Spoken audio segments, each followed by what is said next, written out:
With the support of the Detroit mayor, Henry began to build his second experimental car and completed it by July 1899. This new car was larger, sturdier, and heavier than the previous one. One morning, Henry took a wealthy lumber merchant by the name of William Murphy for a test drive in his new vehicle. By the time the test drive was finished, William wanted to be part of Henry's business venture. And soon after, they shook hands together, and on August 5, 1899, the Detroit Automobile Company was born. Unfortunately, the company failed only a year later because of several reasons.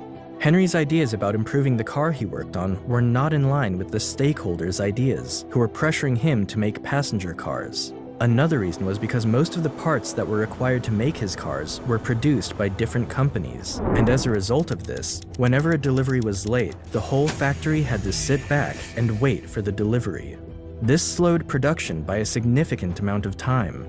His first car, which he called the delivery wagon, took 6 months to make, and only 20 of them were made during the company's first 2-year existence. As a result of all this, Henry was fired from his position. But even though his first company had failed, he remained optimistic. Failure is simply the opportunity to begin again, this time more intelligently. Henry was actually relieved when he was sacked because there was less pressure on him, and now he could focus on other things. Henry decided to turn his attention to racing cars. The reason was simple. Racing cars had become a very popular sport in the United States, and Henry wanted a platform to showcase his cars and their quality. And besides, despite knowing a lot of very popular people in the city, not many of them would be willing to invest in his ideas after what happened with the Detroit Automobile Company. A year later, Ford's newly designed racing car defeated the vehicle of Cleveland automaker Alexander Winton, as well as the nation's leading national racing driver, Grosse Pointe. Henry's 26-horsepower vehicle became the talk of the town, and that kind of popularity gave investors the confidence they needed to back Henry the second time. The result was the birth of the Ford Motor Company, with Henry as the chief engineer. Not too long after, Henry's position was again hanging on a thin thread. The reason was because Henry continued to work making race cars, which infuriated his investors.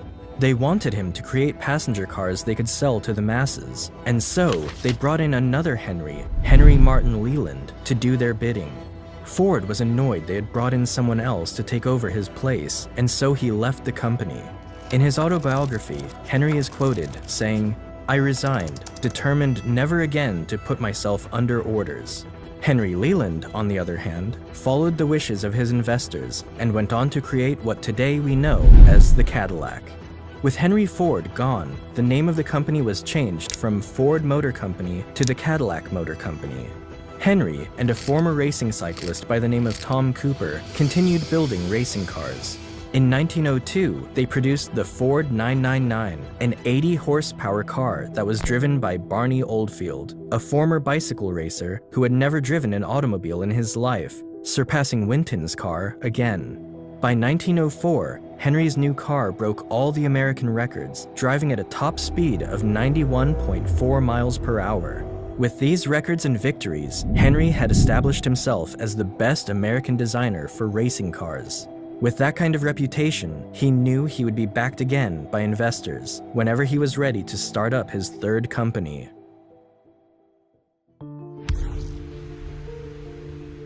With the support and financial backing of 11 investors, especially a coal dealer from Detroit, Alexander Young Malcolmson, Henry's third company came to life. The company was initially called Ford & Malcolmson Limited, but was later changed to the Ford Motor Company in 1902. After failing in his first 2 attempts, he was determined not to fail again. Ford turned his attention to creating a vehicle that was affordable for the common man. You see, at the time, owning a vehicle was a luxury that could only be afforded by the wealthy ones. The reason being, these vehicles were made by extremely skilled engineers, and most of the cars made were strictly for racing. At the start of his new company, Henry made a statement to his associates and investors. "I will build a motor car for the great multitude, constructed of the best materials, by the best men to be hired, after the simplest designs that modern engineering can devise, so low in price that no man making a good salary will be unable to own one." Ford had a knack for identifying and attracting the brightest talents in the business. He hired many impressive young men who shared and believed in his vision. As for the design of the car, Henry made over 20 of them before he got one that finally worked. He called it the Model A. For the next 5 years, Henry kept improving the Model A, which was followed by the Model N. But in those 5 years, what really changed wasn't the improvements of his designs, but how they were being made. One of the things Henry learned from his failed businesses was the importance of having one manufacturer responsible for supplying most of the parts he needed to build his cars. And so, he found a machine shop in Detroit to do just that. One day, during a trip to Chicago, Henry witnessed the assembly line concept at a slaughterhouse, and that's when a bright idea came to him. If he could incorporate the same idea into building his cars, he could make more cars in a day. You see, at the time, Ford and many other car makers put together one car at a time, and the production was slow. So in 1904, Henry raised more money and built his own factory. He employed over 300 workers and began experimenting with the assembly line inside his new factory. It wasn't until 1906 when the production of the Model N would really first make use of the assembly line, but even then, the assembly line was still a work in progress. However, it did increase the level of production by 5 times, and his new model became the best-selling car in the US. But Henry had set his sights on even greater things. Henry built his own manufacturing company in 1905 to start making his own engines, transmissions, and everything else needed for the production of his cars. Around this time, Henry also discovered vanadium steel, and it was this discovery that really paved the way to a new era for the automobile industry. Vanadium steel was about 3 times stronger than the previous steel and much lighter. Henry used this new steel for his new model that would later become one of the most successful cars in human history, the Model T. A business absolutely devoted to service will have only one worry about profits. They will be embarrassingly large. Henry Ford dreamed of making automobiles for the common man and for everyday use, and the Model T was the answer to that dream. When it was first released, it was one of the most expensive cars Henry had ever made. The price for the Model T was set at $850, which would be something around $21,000 in today's currency. But despite its price, it quickly became a fan favorite in the US. In a matter of days after its release, 15,000 orders were placed, and the Ford Motor Company soon became the #1 car company in America. What else could he want?